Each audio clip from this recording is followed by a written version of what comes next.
9:22 is the time. Need to Know with Jeff Angelo is indeed your program. We have a major ruling from the U.S. Supreme Court curbing the Environmental Protection Agency's power over private property. A little bit later in the hour, we'll have reaction to that. But, of course, we're going to continue to also talk about the Supreme Court decisions involving abortion and gun control. How will they affect the upcoming election? We've had a gun control measure go to the president's desk. He's signed it.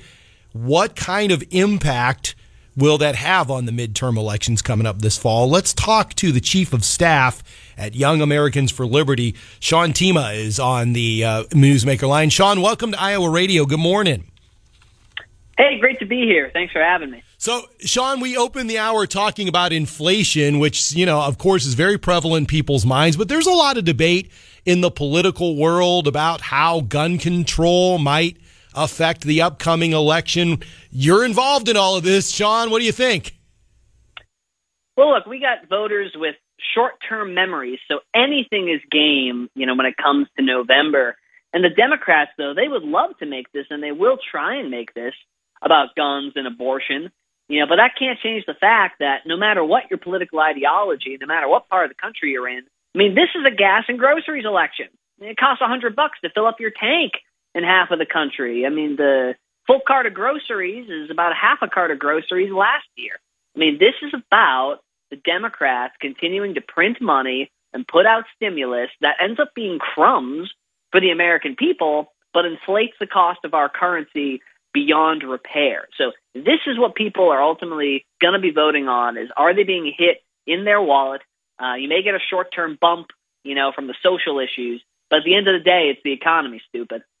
Well, that's it. It's still the fundamentals. So, Sean, I have two theories as to why this is going on. The Democrats need a distraction issue from the economy. They also need to get their people fired up, and certainly gun control does that. What's your theory behind why the Democrats want to talk about it and are desperately trying to get the media to talk about it all the time? Sure. Well, Rahm Emanuel, Obama's former chief advisor, he infamously said, never let a crisis go to waste, right? And that's been the Democrats' strategy the last couple of decades. So they're seizing on this tragedy to try and make this about, this is the Republicans' fault. We need gun control. We need to take the guns, and that's going to make us safe. That might work on a select part of their base, overriding the, inflation and the cost of living. But I think Republicans are going to mobilize the same amount of voters by being loud and clear about the fact that gun control does not make us safer. Gun control does and will hurt more people. Why did the shooter choose Uvalde and the school, and why do school shooters choose schools? It's because they're soft targets. No one can fight back because they're gun-free zones. Why did the shooter in Buffalo choose upstate New York? Because they have ammunition limits. It was in his manifesto. He did not want people to fight back. So if the Republicans are smart, they'll leverage that to turn people out. But you've got these traitors in the Senate like John Cornyn who try and deceive us and say, this gun bill that just passed, it's going to protect the Second Amendment. No, it won't. It's going to fund red flag laws that are used and abused to weaponize the police against nonviolent gun owners.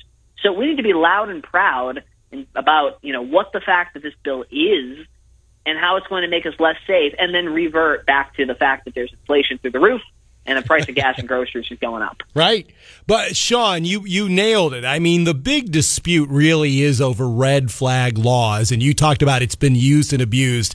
What's the fear as states contemplate red flag laws?